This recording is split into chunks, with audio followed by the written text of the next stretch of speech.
안녕하세요. 오늘은 중국과 한국의 다른 점에 대해서 설명을 할 겁니다. 자, 중국과 한국의 다른 점, 가장 큰 다른 점, 한번 어떤 게 있는지 알아보도록 하죠. 자, 날짜에 관련돼서 첫 번째, 학기의 시작. 중국과 한국은 학기가 시작하는 날짜가 다릅니다. 자, 한국은 연초에 시작을 하죠. 1학기가 시작을 합니다. 중국은 9월에 1학기가 시작을 해요. 자, 요게 다른 점이라고 할 수 있겠죠. 그리고 자, 두 번째, 수능 시험 날짜와 방식이 다릅니다. 자, 수능 시험이라고 하면은 중국어로는 가오카오라고 하는데요. 普通高等学校招生统一考试 줄여서 가오카오라고 합니다. 자, 가오카오는 중국은 언제냐면은 바로 현재 6월 7, 8, 9일이에요. 한국은 11월이죠. 요게 바로 다르다고 볼 수 있습니다.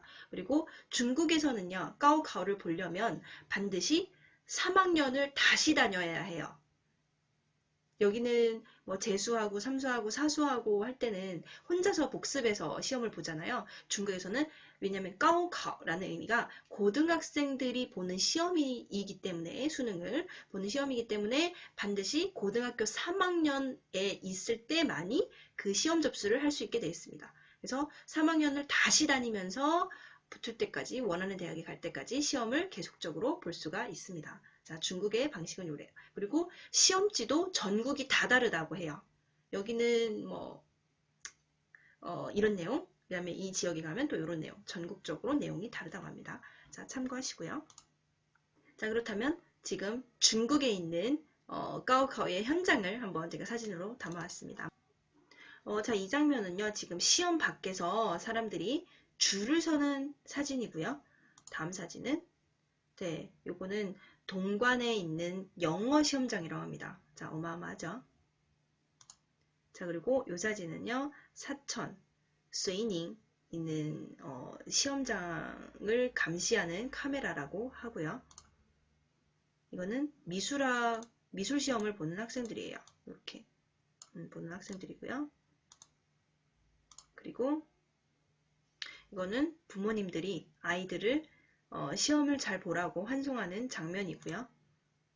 요거는 애타게 아이들을 기다리고 있는 어머니. 이렇게 보시면 돼요. 그리고 심양에 있는 어떤 시험장에 들어가기 위해서 전신을 수색한다고 합니다. 자, 아마 공항에 가는 것만큼, 공항에 비행기를 타는 것만큼 아주 남다르죠. 중국의 수능은. 한국은 요 정도까지는 아닌 걸로 알고 있어요. 그죠? 또 다른 거는 뭘까요? 바로 네, 교복입니다. 바로 교복인데요. 요즘 치아문 단순적 소묘라는 그 드라마가 좀 많이 뜨고 있죠. 거기에서도 알 수 있듯이 교복이라는 거는 우리는 치마로 되어 있지 않아요. 중국은. 한국은 이제 여자들은 치마를 입고 남자들은 좀 이제 바지 입고 이렇게 되잖아요. 그리고 좀 예쁘잖아요. 치마도. 근데 중국에서는 좀 달라요. 그러면은 각 나라별로 한번 교복 한번 살펴볼까요? 자, 일단은 여기는 말레이시아에 있는 교복이라고 해요. 한국이랑 비슷하죠. 자, 두 번째, 미국 교복이라고 합니다. 좀 세련됐죠? 예쁘네요. 그리고 여기는 웰람 교복이라고 해요. 뭐 수녀 같긴 하지만 그래도 중국이 좀 더 나은 것 같네. 자, 요거는 일본 교복이에요. 딱 봐도 일본 티 나죠? 일본 교복. 그리고 여기는 알아보시겠습니까? 바로 한국 교복이에요. 한국 교복. 자, 그렇다면 중국 교복은 어떻게 생겼을까요? 네, 물론 많이들 아시겠지만 중국 교복은 바로 이렇게 생겼습니다. 여기 바로 중국 교복이에요. 넥타이를 메고 있죠. 이거 중국 교복이 다 이렇게 생겼어요. 좀 추리닝이에요. 남녀 구분 안 하고 다 추리닝. 여긴 여자들밖에 없지만 다 여자든 남자든 추리닝 이렇게 똑같이 입어요. 옛날에 제가 학교 다닐 때는 그나마 그 유치원이나 이런 때는 여자는 빨간색, 남자는 하늘색 이렇게 구분을 했지만 뭐 교복 같은 경우는 구분을 안 하고 다 이렇게 입더라고요. 요즘에 저 학교 다닐 때 저희도 그랬고요. 네, 자, 이게 교복까지 살펴봤습니다. 교복 다르죠? 우리는 추리닝이다. 한국은 치마다. 이런 차이점. 그리고 뭐가 다르냐? 또 명절이 다릅니다. 근데 명절이라고 하면은 뭐 여러 가지 있겠지만 가장 다른 거. 한국의 11월 11일은 빼빼로데이죠. 커플끼리 빼빼로를 선물하고 또 지인들한테 빼빼로를 선물하는 날. 근데 중국에서는 빼빼로가 어떤 의미냐? 중국에서 빼빼로는 솔로데이예요. 솔로데이. 자, 솔로데이 왜냐면 일자가 4개 있잖아요. 다 하나씩 있잖아요. 이렇게 해서 솔로데이. 자, 요 날은 솔로들끼리 뭐 이제 서로 같이 밥을 먹으면서 위로하는 날, 혹은 이제 또 대행사가 있어서 타오바오라는 그 인터넷 쇼핑몰이 있어요.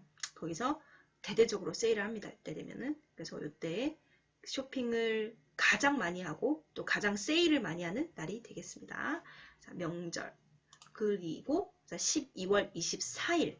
혹시 아시는 분이 있을지 모르겠지만 중국에서 12월 24일은 평안절이에요. 여기서는 이브라고 하죠. 그리고 크게 의미는 없죠. 중국에서는 12월 24일 바로 서로 사과를 주고 먹는 날이에요. 왜냐하면 빙고랑 그리고 빙안 의미 같아요. 그래서 빙안 같은 빙자죠. 그래서 평안한 24일에는 빙고라는 사과를 주면서 평안을 기원하는 날이에요. 이렇게 해서 다릅니다. 계속해서 그렇다면 숫자에 대해서 다른 거 관련된 어떤 게 있냐면 또 자 다음 키워드 네 요일입니다. 바로 요일인데요. 자 요일은 여기서는 월, 화, 수, 목, 금, 토, 일 이렇게 해서 글자로 표현을 하죠. 뭐야? 근데 중국에서는 글자로 하는 것이 아니고 요일 1, 2, 3, 4 이렇게 해서 2, 2, 3, 4, 5, 6, 일 이렇게 표시를 해요. 자, 이 부분이 또 다르죠. 제가 달력을 한번 보여드릴게요. 실제로 우리는 월, 화, 수, 목, 금, 토, 일 이렇게 해서 한자를 쓰는 것이 아니에요. 한번 보세요. 이렇게 씁니다. 보이시겠지만 1, 2, 3, 4 그러니까 당연히 1월부터 시작을 하기 때문에 1, 2, 3, 4, 5, 6 이렇게 되어 있죠. 이게 중국식 달력이에요.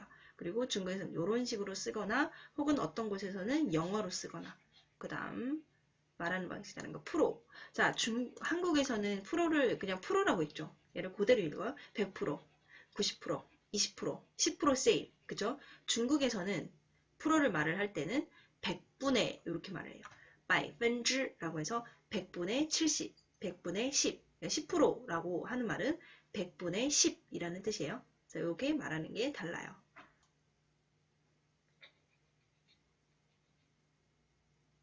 전화번호 물어볼 때. 전화번호를요, 물어볼 때는 우리가 여기서 뭐라 그래요? 전화번호 몇 번이에요? 전화번호 어떻게 되세요? 이렇게 보통 물어보죠. 우리는 중국에서는 어떻게 물어보냐면 전화번호가 얼마예요? 라고 물어봐요. 중국어로 물어보면 어떻게 돼요? 电话号码是多少 이렇게 물어보죠. 얼마예요? 이렇게 물어봅니다. 多少 그래서 제가 처음에 한국에 왔을 때 제가 물어봤거든요. 전화번호 얼마예요? 그랬더니 에? 이러는 거예요. 얼마예요? 전화번호가? 그랬더니 뭐 전화번호가 얼마예요? 뭐 파는 것도 아니고 막 이러는 거예요. 그래서 알고 보니까 전화번호는 얼마예요? 라고 물어보는 방식이 틀리더라고요. 중국은 전화번호가 얼마예요? 라는 多少 그 다음에 한국에서는 전화번호가 몇 번입니까? 어떻게 되십니까? 이렇게 물어보죠. 이게 다른 점. 그렇다면은 키나 몸무게를 물어볼 때 이게 조금 그 말하는 방식이 다르기 때문에 자 전화번호 물어볼 때 다르고요. 자 키나 몸무게 이런 거를 물어볼 때도 조금 다릅니다. 자 키를 물어볼 때 뭐 얼마가 되십니까? 뭐 대답할 때는 160이에요. 170이에요. 100단위로 설명을 하죠. 근데 중국은 100단위로 설명을 하지 않아요. 1m 얼마입니다. 라고 미터로 계산을 해요. 그래서 뭐 예를 들어 180입니다. 라는 말은 중국어로 하면 어떻게 돼요? 1m 80, 2미, 빠 이렇게 해서 설명을 합니다. 이게 다르고요. 자, 두 번째. 그리고 몸무게라고 했는데요. 일단 몸무게 좀 아마도 무식하다라고 생각을 할 수도 있어요. 왜냐면 여기서는 몇 킬로예요? 이렇게 물어보죠. 중국에서는 이제 몇 근이에요? 라고 물어요. 사람한테 직접적으로. 저기 혹시 지금 몇 근 되세요? 이렇게 물어본단 말이에요. 근데 이게 뭐 제가 볼 때는 제가 이제 뭐 중심적으로 봤을 때는 키로로 물어보든 근으로 물어보든 어쨌든 이제 그 단위가 틀릴 뿐이지 이거를 되게 안 좋게 보더라고요. 뭔 돼지고기라고 근으로 하냐 막 이러면서 몸무게를 할 때는 찐으로 합니다. 이거 잊지 마세요. 중국에서 중국어로 대화를 할 때는 꼭 키를 말할 때는 이미 얼마 그다음 몸무게를 말할 때는 100찐 혹은 뭐 50찐 이렇게 근으로 얘기를 합니다. 기억해 두시고요. 몸무게가 근으로 얘기하잖아요. 그리고 키로를 얘기할 때는 접어서 얘기하죠. 즉 다시 말해서 1kg는 2근이라는 뜻이에요. 그리고 한 근은 0.5kg라는 뜻이에요. 중국은 통일됐어요.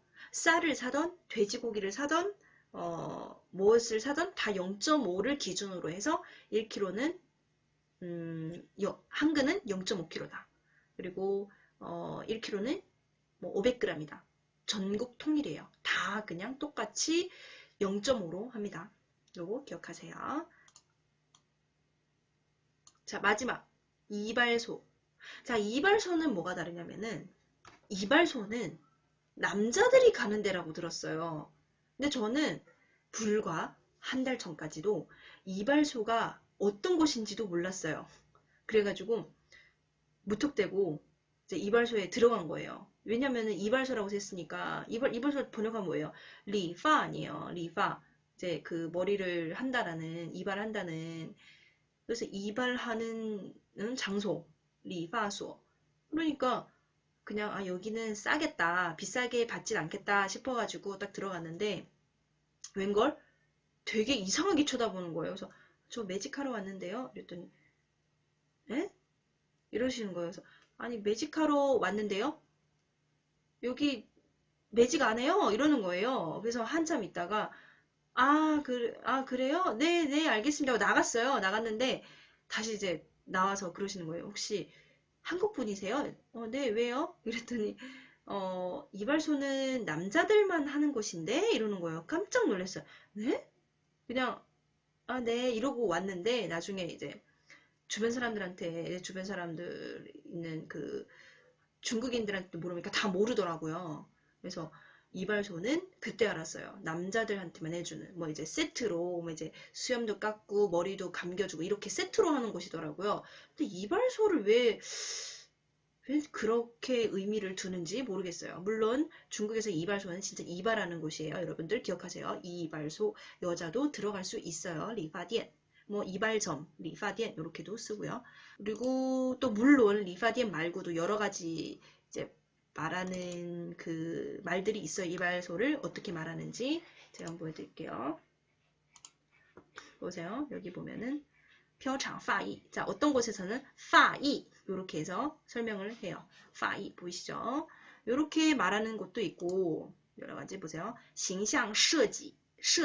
자, 설계한다 라는 의미로 설계라는 단어를 넣어서 그 밑에 보면은 工作室, 发型 工作室 보이시죠?